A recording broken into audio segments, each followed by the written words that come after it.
Hi guys, in today's video we're going to bust 5 of the most common myths in the health and fitness industry. The first one, spot reduction. Essentially trying to lose weight off a particular body part by doing a lot of work on it. So the likes of doing loads of sit-ups in the hope of getting a six-pack, okay? Essentially it's a complete and utter myth. You won't be able to pick a part of your body, stick a contraption to it to zap the fat off your ass. Unfortunately, that just doesn't work. That's why generally when we're training, we try to maintain more full body lifts, so it has an overall effect on your metabolism, which in turn then brings down the overall body fat percentage and improves your body composition. Okay, where the fat is distributed is more of a genetic thing. So unless you can pick your parents, unfortunately, that's generally what you're going to get.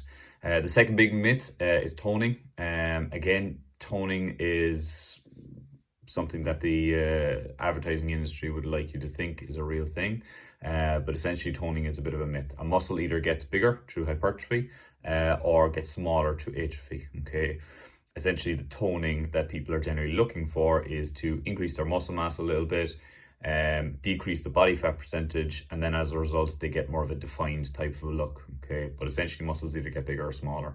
And again, moving on to the next point then, especially with the female populations, there tends to be a thought that heavy weights equal big muscles. Now essentially what you're going to get with heavier weights is lower volume, and one of the more important elements when it comes to hypertrophy or increasing muscle size is actually volume. So heavy weights don't necessarily mean bigger muscles, okay, or putting on a large amount of muscle. So essentially, once your technique is capable of it, people should be lifting relatively heavy within the level of their technique, essentially. The fourth one, one I've heard quite a few times now. It's a bit of a ridiculous one, but it's a very common one, where you hear people who will be afraid to put on muscle because sure, doesn't muscle eventually turn into fat? That's like saying dirt turns into gold. Okay, muscle and fat are completely two different substances, so muscle cannot turn into fat. Okay, I think a lot of this myth is from looking at the likes of bodybuilders, where they go through this bulking and cutting phase where a couple of weeks they look relatively heavy, quite bloated when they're bulking, and then when they're cutting down again, they can look a bit leaner, and vice versa as they go along. So sometimes you see people where I reckon this myth has come from, where 1 week you'll see them relatively in decent shape, and then a couple of months later you kind of see them a little bit on the fatter side, if you want to call it that. As a result, then it comes down to, oh, muscle is turning into fat. Okay.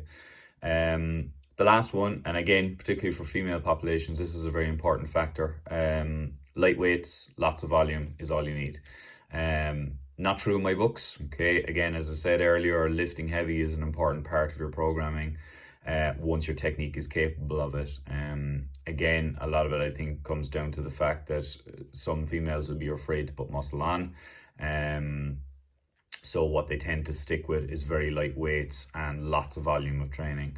Again, it has a place, but we want to make sure that we are doing some lifts in the heavier ranges and then some lifts in the lighter ranges as well, okay, to make sure that we get the benefits out of both. Okay, what I've found through experience is that when people stick with light weights and a lot of volume, they never make a huge amount of progress. You look at them the next year and they're still probably lifting the same weights.